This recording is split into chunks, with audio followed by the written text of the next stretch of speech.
Nigeria's culture and heritage is extremely rich. And if you look at something as simple as ownership, what does ownership mean in traditional culture? Ownership meant trusteeship.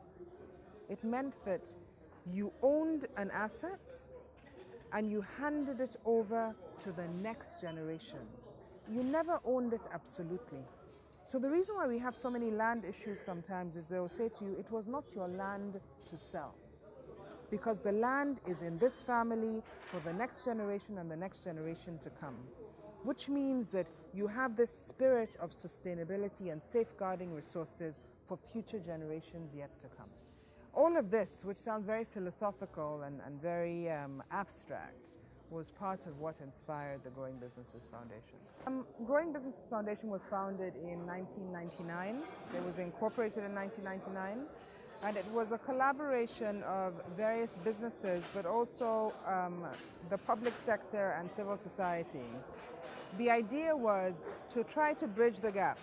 So you have a government or a public sector that is creating policy and whose objective and mandate is to serve the people. You have a private sector whose objective and mandate is to make profit and to make money. But you make profit and make money by serving, again, a customer base, by ensuring that you add value because people will buy a product that is good and that is well priced. And so we tried to send the message to business that it wasn't about charitable giving and it wasn't only about profit maximization. It's the process of how you make profits and the impact that you have on society. We try to express that, to generate wealth for yourself alone and leave society in shambles, ultimately you cannot grow. And the objective is to try to grow everyone at the same time.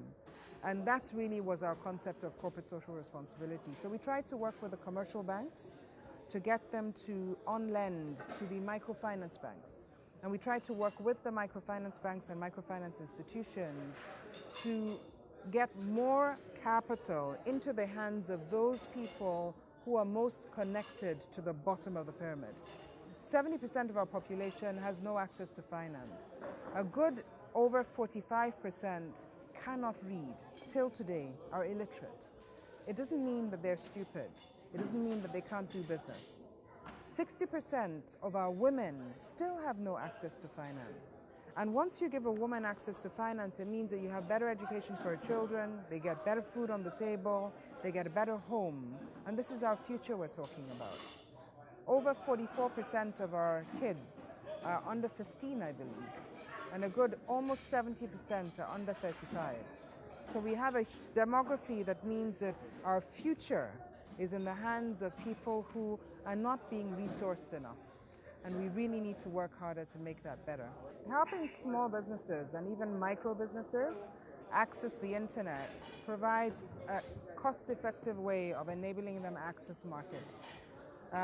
In a modern setting where price advantage is everything, speed to market matters, and in an environment where infrastructure is still such an issue, as well as access to finance and other challenges, the ability to take your product as a small business and structure it in a simple fashion so that people all over the world, and definitely also all across Nigeria, can find up-to-date information on what you do, on how they can access your products or your services, what your pricing is like, and how they can reach you is an extremely valuable resource. And so all we're trying to do is to say to micro businesses as well, but small and medium-scale enterprises especially, and young entrepreneurs, that they need to use the resources at their disposal. There's no point, as they say, they say the king is sitting in a bathtub of water, crying that he has water in his eyes, he has soap in his eyes, when all he needs to do is scoop his hands down and wash the soap out. So we're saying, young entrepreneurs, don't complain. SMEs, don't talk so much about what you don't have. Use what you do have. And one of those resources is the internet.